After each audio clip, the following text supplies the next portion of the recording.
No, I'm right. Nick Durst with Joe Calabrese. And this is You Know I'm Right, the podcast that uncovers the origin stories of some of the biggest names in news, sports, and entertainment. And Joe, today our guest is a big one, and most people probably know her from one of the most famous shows in the 90s. Yes, I'm going to try not to fanboy here because it is one of my favorite shows that I've ever seen. But she was also known for some other stuff too, so we'll get to talk to her about that. She is best known for playing Angela on Boy Meets World, and she's from the Bronx. So gonna have a really fun time. Another New York City guest on with us today. Without further ado, I'd like to introduce Trina McGee. Trina, welcome to the podcast. How are you doing today? I am doing so good. Thank you for your welcome. Great day here. Yes, it is. So what do you want to ask me? So I told you you're a fellow New Yorker. You're from the Bronx, the boogie down. So what was it like growing up in New York City and growing up in that area? Because Nick and I, we're from Staten Island. So kind of a little bit of a different culture shock, two different worlds there. But how was it like growing up? Well, definitely different worlds from Staten Island. Well, you got to understand there are different Bronxes for everybody. Okay. I grew up more in Riverdale. I'm 80s Bronx. No, I was born in 1969. I don't mind telling you. So I was there up until like teenage end of the 80s Bronx. So that Bronx is totally different. I didn't grow up in the South Bronx. I grew up in Riverdale, which is actually a really beautiful neighborhood where they have a place called Wave Hill. And I went to a great, really mostly the white area of the Bronx for most of my childhood. My grandmother actually got into that neighborhood by using the civil rights using some people from the civil rights era, as she got us into that area in the late 50s, early 60s, through using some people to pose as white, because she got rejected a couple of times. So she used actually some white folks to come that were working with civil rights, and they got the apartment and they sued. And then hence I was able to grow up in Riverdale. But I had so I would take the 1 train from Riverdale into Manhattan, and I went to school to a very diverse school and called Manhattan Country School, and it was born out of the civil rights. So I was always kind of groomed to be the character of Angela in my world in New York. That's how I grew up, kind of having to make my way in my education through mostly a white world. And I would come home. Now, even though I did live in Riverdale, my mom did move to Yonkers when I was a teenager. And I grew up in Yonkers. Okay, it was a little rough. My mom decided to break away from Riverdale. And that was actually when the dichotomies of my life started to be apparent, where I was going to these rich or diverse schools and had moved from Riverdale. And now I was still going to really good schools in Manhattan. It came about. I remember my neighbor went missing for months, who was on crack. I grew up in that Bronx in the 80s.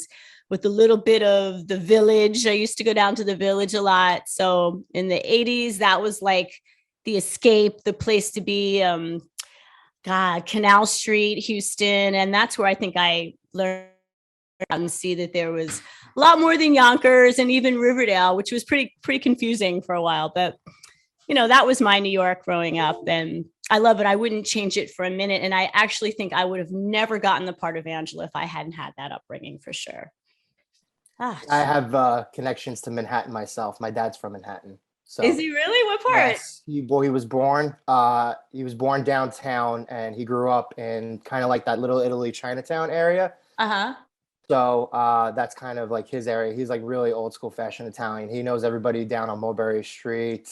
I love that area. Yeah, it's one of the you best. can get a real good purse down there. Yeah, and my grandfather grew up on the west side. He grew up. He was born 72 Thompson Street, so kind of like the same, except on the other side of Broadway. Okay. And, that 1 train right past school, and I would just, Definitely be down in that area where you grew up and everything. That's cool. Yeah, so obviously it helped you big time, getting the role of Angela, but how did you decide that you wanted to pursue an acting career? Did you do any sort of acting within school at all? Or is it after the fact that you decided to go that direction? Well, there was always acting in school. I went to an all Jewish high school. I went to an all Jewish high school named Horace Mann. And at Horace Mann, a lot of really important people's kids went there. Like Rupert Murdoch's son went there. Steve Rebell, who used to be the owner of Studio 54's kid, went there. Wow. A man named Gregory Hines' daughter went there. So I was just kind of like the ghetto kid on the scholarship that went there.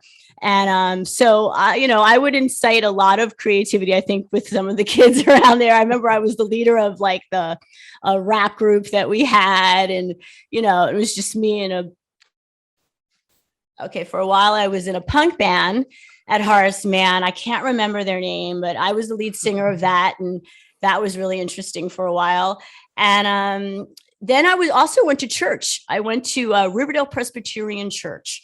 And I was always every year we had a major production at that church. And I was in every single one of them from the time I was 5 up until about 13. And then when I grew out of even being in those plays, I would do the lights and the camera and get behind action. So I was always there. And then I also went to dance after school. I went to Dance Theater of Harlem, which in New York City at the time was it. It just was it. And I learned, and so funny enough, well, anyway, there are a lot of talent that you see now came through that area at that time also. So anyway, so what was the question? No, that was it. I just, curious. No, you got it. Acting, but what, even more, I want to say just even more interesting, after this whole phase of New York City and it molding me, and going to mostly predominantly white schools in my upbringing. That's what my grandmother thought was best. At college, I said, I want to go around Black people. I want to be around all Black environment. So I applied to Howard University and I got in and I went to Howard. Now I go to Howard. Now at this time, then I'm entering a different kind of New York and different kind of DC, New York situation. So I ended up going to Howard my freshman year. I get to campus and I see all these signs around the school, and the signs say, come to this big party, Puffy's birthday party. So my freshman year at Howard was with Puffy, was with a girl. I don't know if you know who she went on to do The Proud Family, Paula Jai Parker, another girl who was on the Steve Harvey Show went on to do The Game, Wendy Raquel Robinson, of course, Taraji Henson. The game's still going on now. Exactly. Yeah. Taraji Henson was in the year before. Wow. And Felicia Rashad Debbie Allen was a teacher at the theater. Now, I never did theater. My major was political science for some reason. But I went to school with Puffy, and I used to drive Puffy back and forth from DC to New York because he lived in New Rochelle. And, and I could tell you stories about that another time, but let's just say what he is now, he always was, and I was with him. He took us to a concert that Dougie Fresh had, and he was carrying Dougie Fresh's bag. And me and my girlfriend were like, he didn't have a car and we drove him there. Like, so you want to talk about somebody who goes way back in the steep of things. So it seemed like, yeah, the time that you were there, it seemed like that's when all the big time stars were there. Yeah, that's an all-star cast over there. Yeah. And nobody knew what anybody was. We were just all trying to make it. And then, about 10 years later from that, I'm on Sunset, and I hear, hey, yo, Trina, and I turn around and it's Puffy, and he's well on his way to Diddy, So, yeah. That's great. That is so great. What was the audition process like for your first world on A Different World? Oh, in A Different World. Okay.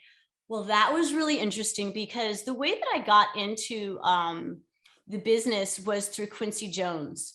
And I had went on, I got in, my struggles of the business came after Boy Meets World. I got in real quick on situations, one led to another.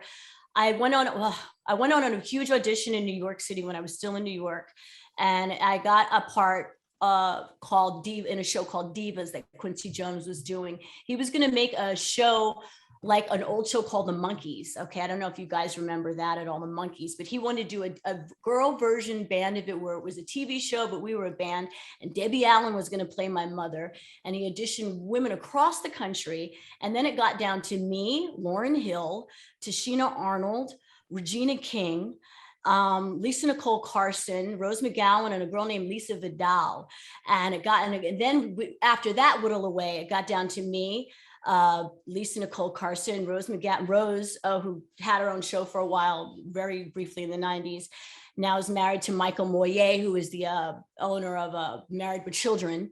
But anyway, that was the girl group. And so when that show took me into LA for a while, and when that show kind of got dropped, Debbie Allen, who had kind of taken over the show from Quincy and is kind of maybe the reason why the show didn't go forward on CBS, seemed to have a thing for these girls that Quincy was going to use in the show because the deal had gone through. And I was kind of stuck in LA. Now I have an agent. I'm just like any other actress auditioning. So I go out for this part I'm called in by Debbie Allen, who had just had this broken deal with Quincy, and who was supposed to play my mom. And I guess she was just more trying to show them, huh? So I go in and I auditioned. It was me, Victoria Rao, and the other girl who was on the show with Victoria Young and the rest of the Victoria Rao. I forgot her name, lovely woman, but they were the hot potatoes right then. And I was kind of like, ew, and I was so intimidated. And so they said, okay, you have to do this character like downtown Julie Brown. So you guys don't know who downtown Julie Brown is, but we did at the time. She was a huge. She's still doing serious stuff. Yeah. We know who she is. She was a huge MTV host. So I spent all my time just trying to make myself look like downtown Julie Brown. And funny enough, I went in and I beat out Victoria Rao and this other girl. And who knows how real it was or whether it was just the spite of Debbie Allen. But that's how I got my first break. And I got back then, you didn't have to have these things called vouchers. They did to get into SAG. So I was Taft-Hartley. So that was my first job. Then if I got another job, then I would be a SAG member. So that was a really huge deal for me. And then it was also a huge deal because the show was aired during what they used to have called Sweeps Week, and which they don't have anymore. So that made the show much more palatable to more people watching it.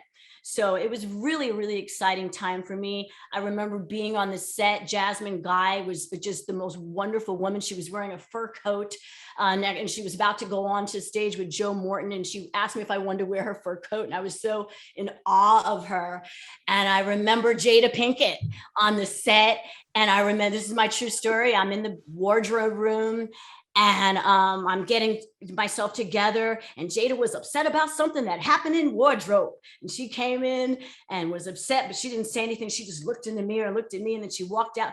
And Cree Summers grabbed her out, and next thing I knew, they were smoking a joint outside, and everything was okay when they came back in. You know, it was just great times. And yeah, that was the experience of my getting into my first job there. It made me really hungry for more. And after that, oh my gosh, there were so many auditions for young Black actresses back then. It was crazy. So you mentioned hungry, you mentioned potatoes. We love food on this show. We just ask about food. So I got to ask you, what's your favorite type of potato? French fry, home fry, mashed potato, sweet potato, twice baked, sweet, what kind of potato is your favorite? Wow. Is a yam a potato?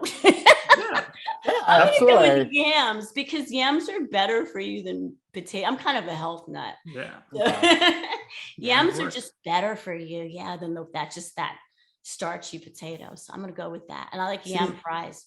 Usually when we ask the food question on this podcast, because we're from New York and our pizza is better than everywhere else, Nick usually asks, where is your favorite pizza place, or where's your favorite place to get a slice? Oh, please, right? Raise. What are you talking about?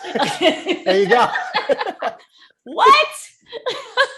There we go. I was quick. The one right near Houston, on Houston. Yeah, on Houston, whatever they say. Technically, but I always, since I was a kid, I always would say Houston, though. I never really went to the Houston thing, but yeah, it is Houston. you had that all ready to go. Prepare with the food question. So, Trina, what was the audition process like for Boy Meets World? Because at that time, it's already established show, and a couple seasons in. So, how did that opportunity come about for you to audition for that? Okay, I'm going to talk back, and I'm going to sling that arrow back to pull it forward on this, because this is a funny story. Sounds good. So, sounds good to us. When Boy Meets World came up in my life, okay, this is where I was at. Was 18 months after I had just done a movie called Daylight with Sylvester Stallone. And I didn't know what the next job was. And I was just kind of pounding the pavement in LA, going on a lot of auditions, getting close, not really, I don't know. And at a certain point, at this point I had young kids. So I had left them in St. Louis with their dad and their grandparents for kind of a season of pilot season to come out, or, I don't know if it was pilot season, but something around that. And I said, I'm going to just go to LA. I don't want to drag them around everything. So I'm in this like lonely hotel, right? And I'm not getting parts. I'm kind of feeling depressed. And I kept watching this show on Friday night because the TV in my bad hotel only got like 3 channels. And one of them was ABC on Friday night. And I could, for like about 4 weeks, I'm pounding the pavement. Every Friday night I'm watching Boy Meets World in this fucked up hotel, right? So I'm never thinking like I'll be on this show. So then I get this phone call for Boy Meets World. And it's the first round of the auditions. And I go in and I was told I wasn't funny and it was no further notice. Thank you. So then I thought, well, how could that be? How could there be? Because I'm seeing all the other girls who are auditioning. I'm the only person who really could be in a show like this that I see because of how I was brought up. Right. I was totally convinced this was my part. So I go back to my agent, right? My agent at the time was like, Trina, you're crazy. We're not going to call back for you to go in. I don't really, we got something else coming. Don't worry about it. So, okay, I was kind of upset. So then they said, Trina, just could you wait outside? We got to take a phone call. So I'm waiting in the hallway of my agent's office. And there's this receptionist that was fairly new and she wasn't getting any breaks. She wasn't able to make phone calls and do things she wanted to do either. And we were both kind of talking about our frustration. And I said, you know what? They won't even call back for this job. She said, really? You know what? I'll call back for you. And she was just a receptionist. And she said, I'll call back for you. And she calls back and they see me again for the show. And then this time I get to go to producers. And the producers were kind of, I guess, Michael Jacobs, because I didn't see him. I guess it was on tape for Michael Jacobs. So then after that audition, which I did the same exact thing kind of that I did in the beginning, they call me back again. And this time it's for Michael and some writers. And it's me and about 8 to 10 girls also. So I read for the part again, and then I get a call back to come back on Mondays. Probably was a Friday. I was like the week, because I remember that weekend was tense. Come back on a Monday, and I come back, and it's 8 other girls and me again.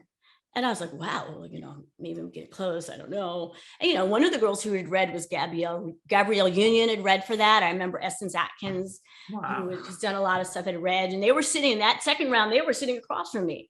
And I'm like, wow, okay, because I knew Gabrielle was on the bridge of really working. So I said, wow, it's a big deal.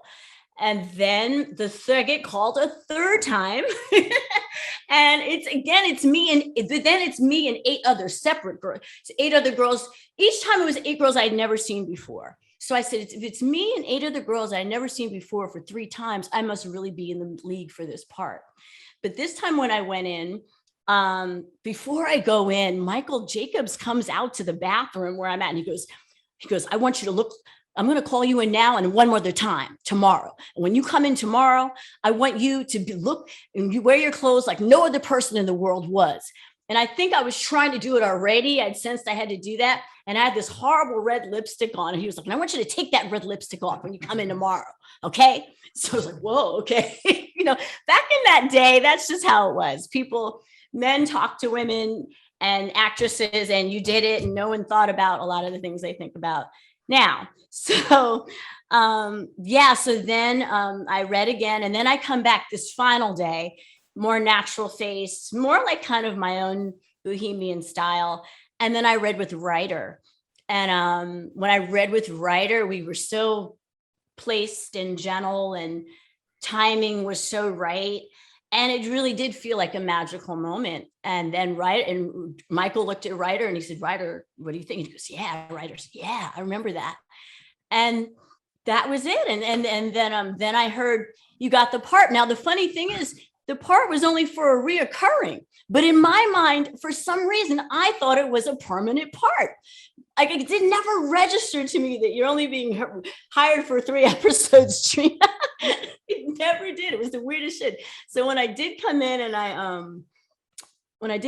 finally do my first 2 episodes, Michael comes to me and he says, Trina, we really like you, and we're going to have you stay. We're going to have you stay on the show. And I looked at him like, well, what are you talking about? Like, he must have thought I was so arrogant, because I was like, what are you talking about? Don't I already have this part or whatever? And, whatever. But so you took control. You took control of your own destiny there. That's the receptionist came through, and then you just knew you were going to get the role, and the rest is history. But at this time, when you were auditioning, maybe not just specifically for this role, but did you have to at all during this time period feel like you had to lie about your age? Obviously, you're coming into this show. The main cast members are maybe like 10 years younger than you. Was that ever a concern or anything that was ever questioned during any audition processes? No, and see, this is the thing. This is the great thing about some of the delusion of youth. The delusion that I already have the part maybe got me the part. I don't know. But when I was coming up, some of my workout partner at the time was Regina King. Wow. I haven't seen her in years, but that was my workout partner. So I used to meet up with Regina King. We'd go working out, and she'd be up for roles like with Will Smith and these grown, and we were in our early 20s, and she'd be up for like real grown roles, and I would call my agents. So I used to try to lie up all the time. And I'll never forget, she got a role or a part, or went out to be Eddie Murphy's wife in something. It was Will Smith's wife and Eddie Murphy's wife. And if you got one of those, you were set, So I begged to get in to be about Eddie Murphy's wife in something. And the casting agent was like, Trina, you don't look grown. You just don't have that grown woman thing about you. So back then, that was very insulting to me, and I was very hurt, and I thought I was missing out. I thought I was really missing out. They have sayings for that. I'm not going to say it out loud, but they have sayings for that. I know they do. But that's so. I never thought to lie about my age on the set of Boy Meets World. But when I got there, I just felt like I just was myself. I was like, I'm 26 and I got kids, and but I think I have a youthful thing that's just there. For sure. Will Friedle has it also, you're very jovial. Well, yeah, very jovial. I have to be, frig. Did you have any challenges coming onto an established show and finding chemistry with the cast? Not in the acting, but maybe behind the scenes. The acting always had a natural chemistry, and in the acting we always had a sixth sense of everything with the other from the very beginning. But behind the scenes, it was really strange because they'd go home and they'd all go off together, and then I'd be like, okay, I gotta go take care of my kids now. Or they'd display behavior that I would be like, oh my gosh, like, who raised you? But they were kids, and me being kind of still close to their age, and raising kids for the first time, I think in some ways I could have given them a little bit more of a break, but they definitely could have given me a little bit more of a break too. But it's all good. Now it's really great when I see them, because we're all grown up, and it's just a totally different, great relationship. So no doubt about it. What do you remember the first time that you were then recognized on the street or somewhere as Angela from Boy Meets World? As Angela? No, I don't remember the first time, but I do remember a crazy time when I went to pick up my daughter from her kindergarten class, and the kids recognized me, and they all came and like crowded me, and the crowd got bigger and bigger. And my daughter, I was holding her hand, and she was just kind of like, oh, oh, what's going on, but the recognition of Boy Meets World when it was on has not been intense as when it is off, and really as intense as it is now. Yeah. I mean, people just sitting around and analyzing and this and that, and just never stopping with it. But when it was on, we would be like, what would happen? We would joke because you'd get recognized on a Saturday because the show would be on a Friday. And by Tuesday, you were forgotten about. People had other things to do, So it was that kind of a fame, and it was nice. And I really didn't think that it would have any basis for any future when it was over, to be honest. TGIF, baby. Yeah. So I would like to ask you this, and I'm sure you've been asked this question before. When you came onto the show, obviously it was designed for you and Sean to be a romantic item, right? And up until that point, especially in that time spot, because TGIF was in prime time on a Friday night, you had a lot of, the demographic was very, very young. And you seem like you were the kind of person who would probably embrace the challenge, but the whole interracial dynamic between you and Ryder, was that something that you took and embraced as a challenge? Was there any pushback about that from anybody else? Maybe not necessarily working on the show, because obviously they brought you in for a reason, but maybe from outside the show? You know what? I grew up in a real, kumbaya, private school, democratic kind of environment. So in that way, I was equipped for that perspective. But if you have to be perfectly honest, because I really want people to know what they're seeing a 26-year-old kid who really just was obsessed with her acting. I didn't know anything about racial anything. Really, I knew Right. enough, but I can't say I was really even concerned about that at that time. I was concerned about what I was going to wear, how I was going to look on camera. Did I memorize them, and will I get a gig after this? That's what Right. I was obsessed with that. So when situations that would, I remember there was an article written for the LA Times at the time. And it was a pretty interesting point of view that we should never mention race on the show. That's a very interesting take, but I can't really say that was my take. I think my publicist and the show and got together and they said, this is what we're going to do. And I said, yeah, and I'll sign off and let's do this. And I'm going to look great on this LA Times article. So if I'm in all honesty, those are the places and the positions of where I was at. I was in no position headwise to really forge ahead or know anything about interracial relationships. What I did know was how to create chemistry on camera. So that's what I focused on. And that's what I did. If you look at a lot of Boy Meets World, I might grab Sean before he would grab me. I did a lot of the initiating affection wise. And that's just more where my head was. Everybody else though had their part, and whatever you see out there probably wasn't where my head was, Yeah, no, there's a real life charm to the show that I think that, like Nick said at the beginning, the 90s, that there's like that magic that I don't think has been replicated since. So I think everything that you see in the show is so unbelievably natural. And like I said, there's this just, it feels more like real life than other shows. And it's something that's timeless, and anybody, any age can watch it. I still watch episodes. But you brought up a good point. So it's a great segue to my next question. Your first few years after Boy Meets World, what was that like? How hard was it finding auditions, or how easy was it finding auditions after you started on the show? Oh, in all honesty, it was horrific. Just absolutely. Hollywood, who it was such this bright, upcoming, great thing, it just became this horrible nightmare. And there was nothing I could do. There's no agent, there's nobody to call. There's nothing I could take on this and try to, no, bitch, you're Angela. Okay. And honestly, the quicker that I became in alignment with whatever purpose that was, the quicker my happiness as far as the industry not as far as my whole life has become. And the quicker I understand what the industry is, what it's for, then but certainly wasn't so horrific, but for the first couple of years, it was very strange. It was such a high to be on television. And then also what was strange for me, it was the fame of Boy Meets World got heightened maybe the first 3 years. So then it was kind of like this false sense of, I remember crying to my agent. I was like, everywhere I go, everybody recognizes me and I can't get a job. And the thing is, I kept going out for things and getting real close. So that was kind of an illusion too, like, oh, I'm about to go get this other really big payday.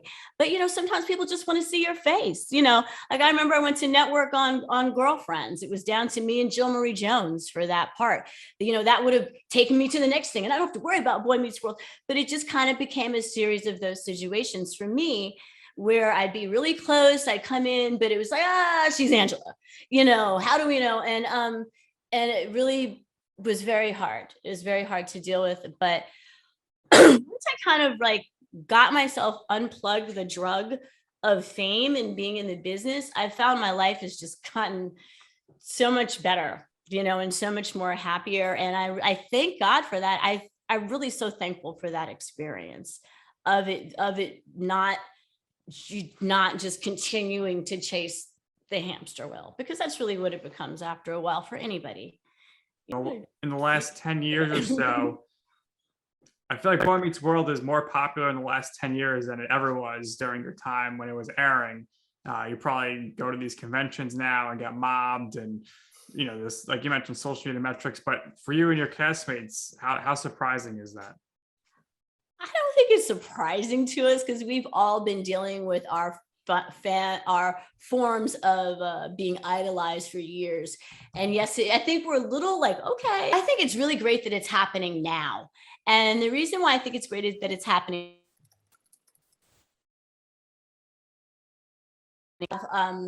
The reason I think it's really great that it's happening now is because it's a situation where all of us are older now and we're more mature. There's more of a camaraderie amongst us, more of a trust amongst us. And it's like, and we don't take the adulation seriously where it could harm us. And we've all had a lot of therapy and things of that nature in some form.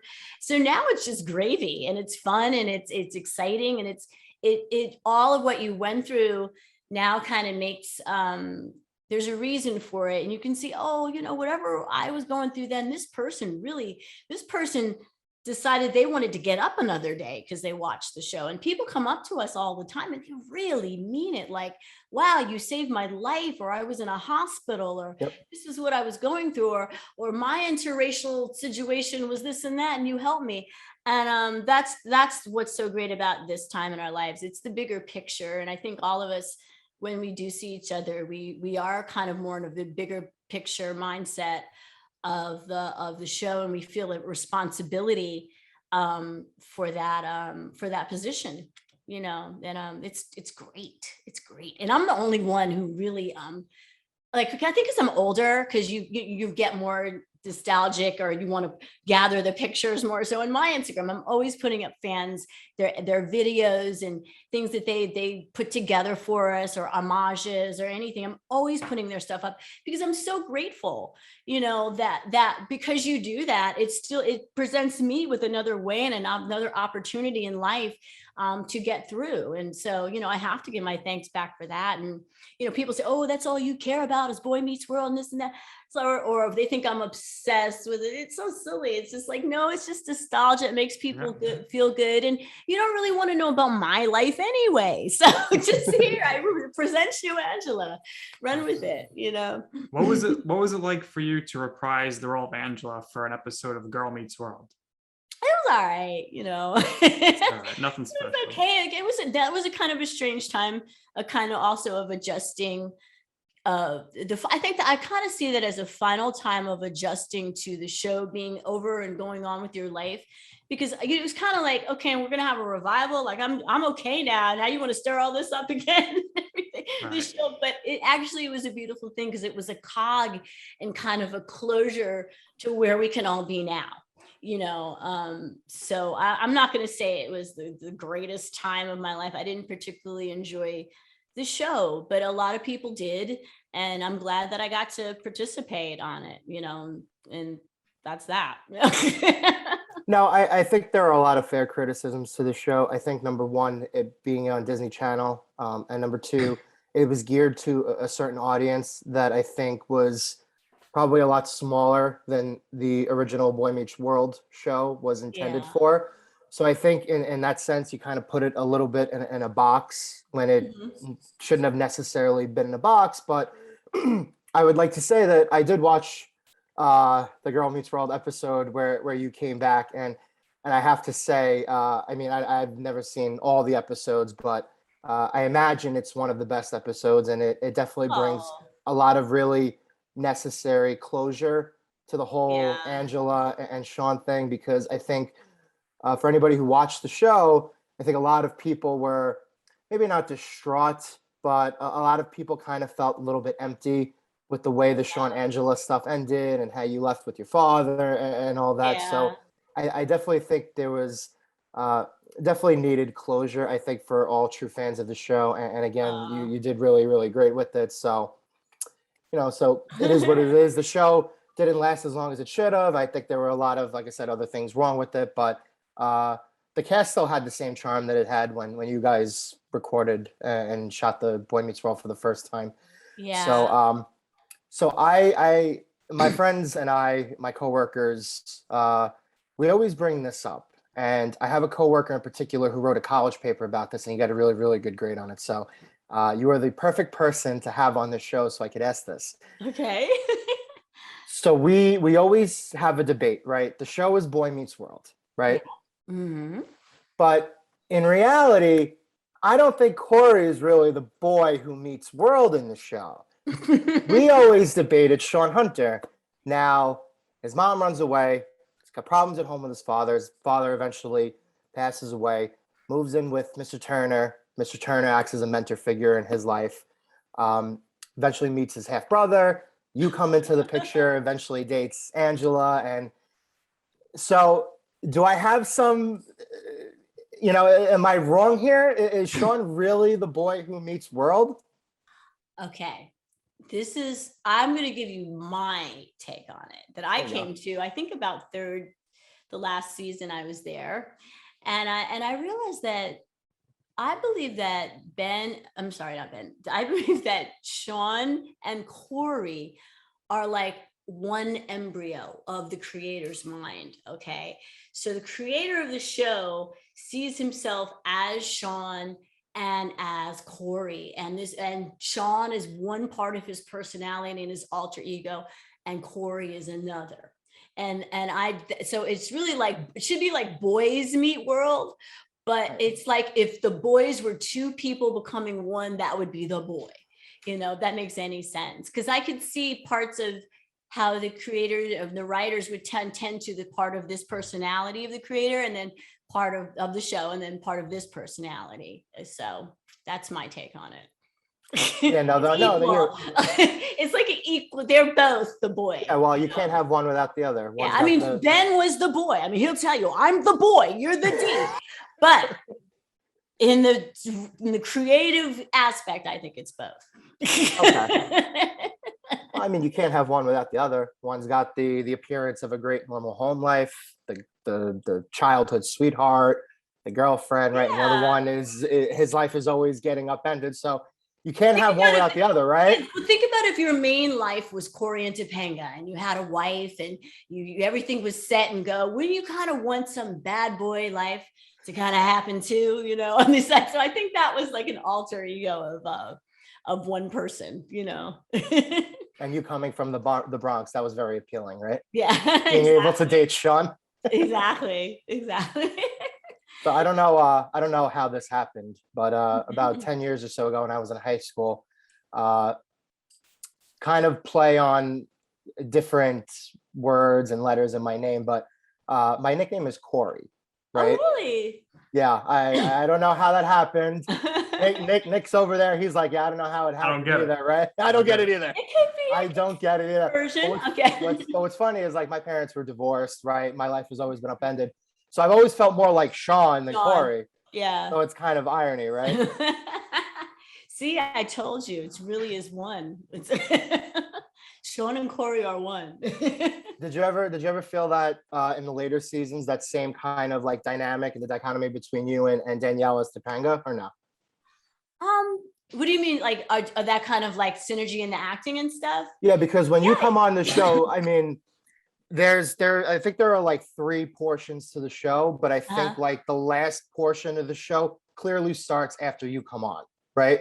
And then as soon as you guys come on, like you 4 are basically inseparable, right? Well, this is what I did like. I really liked when they made camaraderie with me and Danielle. I thought that was brilliant, and I really pushed for more of it. I liked when we had scenes where I'd back her up and everything. I'm gonna tell you though, what I don't like though is, just to put it out there, is just as a Black girl, sometimes in these roles in the 90s, we got caught up in always being the one to give the advice. And kind of always, and we never kind of had a life. So for a while, when I did have scenes with Danielle, I'd be concerned about that. Like, am I going to have a life too? Or am I just here to advise the white girl? You know, that was a concern of mine. But that had more to do with my ego than probably racism. You know? But it didn't work out like that, because I went to the producer and I asked, can I have a life? And he said, yes. And when that happened, then I wasn't so worried, but I liked working with Danielle. What I like most about Danielle is she's quick.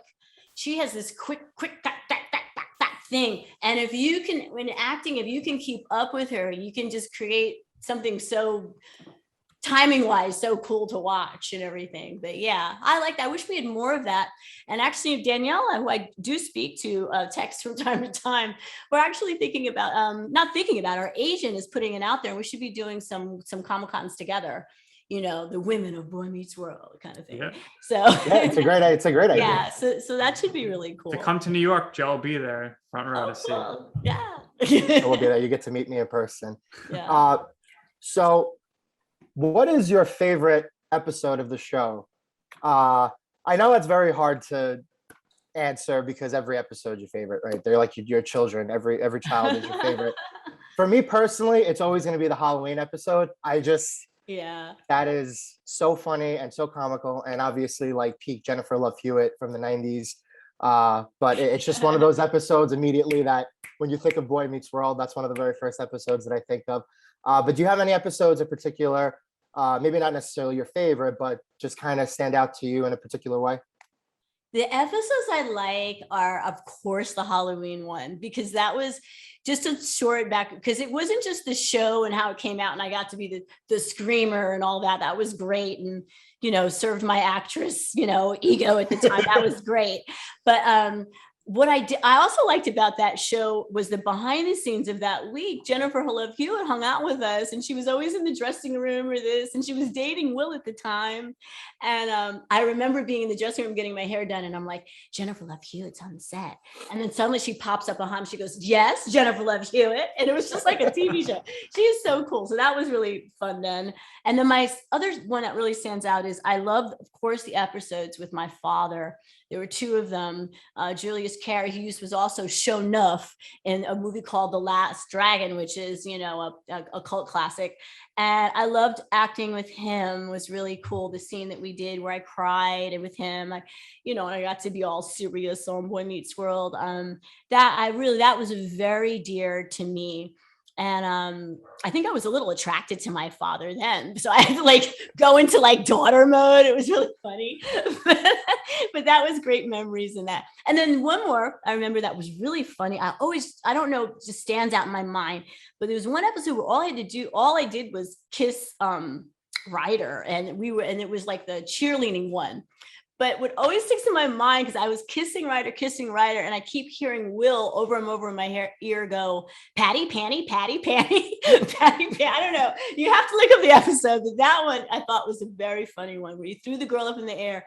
I have a lot of episodes where I like to watch Will in also, because and then as I'm older watching Will, he's even funnier to me than he was back then. for sure. Yeah, I totally agree. Yeah. Yeah. How much of the show Yeah. Yeah. how much of the show has your children watched? Not a lot. Really? Potentially? Wow. They just, I think they've just really, they're finding themselves. I think they've been inundated with enough. Yeah. They really don't. I find, and I think most celebrities have this. You'll find with family and friends, in some situations, people handle it within their families where it's just not really talked about within the family. It's just better for everybody. I don't know how everybody's family handles fame, but there's no map that you're given for it or instruction on how everyone around you can deal with it. So I prefer to not be that around my kids and around my family. So we really don't talk about this, bring it up. And I think they kind of feel that part of that, and I wish they didn't, has taken me away from really putting all my focus on them. So, and that's what any kid wants from their parents. So because I do like to fulfill that wish and being all attentive to my family, we just don't really talk about it. So maybe it's one of those stories you told already would be your answer, but we always have to ask, what in your life or your career was your I'm right moment? So what I mean by that, it's a time where you wanted to do something, you ask somebody for advice, they say, I don't think so, Trina, that sounds like a bad idea, I wouldn't do this. And you say, you know what, I'm going to do it anyway. And ultimately, you will see why it is that I'm right. Okay, yeah, I got that moment. I was sitting at I was raised predominantly by my grandmother, who was in the military. She worked for the Air Force and later on worked for U.S. Customs. So she was very by the law, by the book. What are you talking about? So I remember being at the dinner table, and then finally I had left Howard University 2 years before I was supposed to graduate, because I said, what am I doing here? I really want to be an actress. I should just go home back to New York and start pounding the pavement. And that's what I did. So about a month into this, my grandmother said, what are you doing, Trina? What are you going to do with the next 10 years of your life? And I said, I want to be an actress. And she just looked at me like I was crazy, because back then, who would she have to say in I think I told her that in 90. Yeah. Who in 1990 did she really have to say was this great Black actress? There really wasn't anybody so much then. There was no real Halle Berry then. There was nothing. Maybe Lena Horne was all she could go to. There's 2 people, if that. So she looked at me like it was crazy, but for some reason I just forged ahead. And it happened to be, bless me, at a time when things were changing. And there were just more opportunities were coming up. And my first real, just to say it real quick, the first thing that changed her mind is I got my first audition was for a play called Chelsea Walls. It went on to be a movie that Ethan Hawke did. And in that cast, my very first job was Gina Gershon, Marissa Tomei, Vincent D'Onofrio was in the cast. Ed Sheeran was the director who went on to direct Law and Order. And at the time when I did this little play, and, I was starving, and my grandmother still was, we didn't know one of these people would be anything. And she still was like, you really want to do this? And I was so excited about this play I had, and I said, yeah.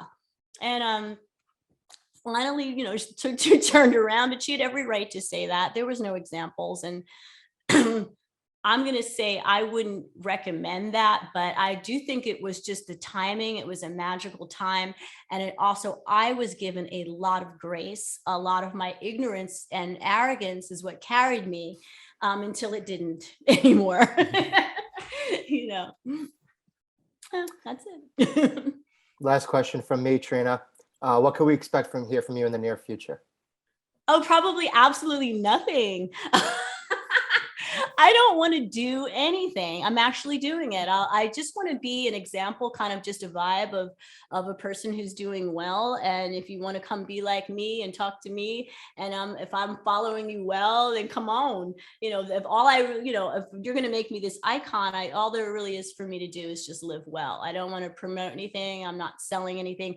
What I am promoting is just live well, be happy. It's not that serious. We can get through this. stay good, stay out of bad things. And that's really it. I really love and enjoy being a wife right now. I think that's a huge job. I have 3 grown adult kids. My daughter just got married, and I just want to be a great family member. And I know that doesn't go along with what everybody does right now. You have to be doing something or promoting something. But if you want to see what I'm doing and how I'm like just vibing and walking my dogs and having a good time, you can check me out at Trina McGee Official. You can go on my TikTok. It's all about me just walking the dogs. It's so funny, but it's just kind of like, so what, because, that's just what I'm going to do. I just want to have fun with my life. And if I change in a month and say, hey, I want to sell this product, that might happen, but it probably won't. I have a really great life, and just chilling, and that's it. See, this is the part of the podcast where I wrap it up and I say we give our guests the last words, and I usually say if there's anything else you would like to share or promote. So evidently, I'm that's sharing not going. and promoting love and that's freedom, not gonna love and freedom, and the emancipation of any mental slavery on you. So just follow me on TikTok and whatever, or don't, but just be cool, man. It's not that serious. That's what I'm promoting. Bye. Trina, you're living the dream right now, which is doing a whole lot of nothing and being a family person, which is something that we all hope we can get to. But it's been a real pleasure. We thank you so much for your time, and everybody go check Trina out on Instagram and TikTok, or don't. She doesn't really. So that's going to do it here for this episode of You Know I'm Right. For our very special guest, Trina McGee, for my co-host, Joe Calabrese, I'm Nick Durst, and this has been You Know I'm Right.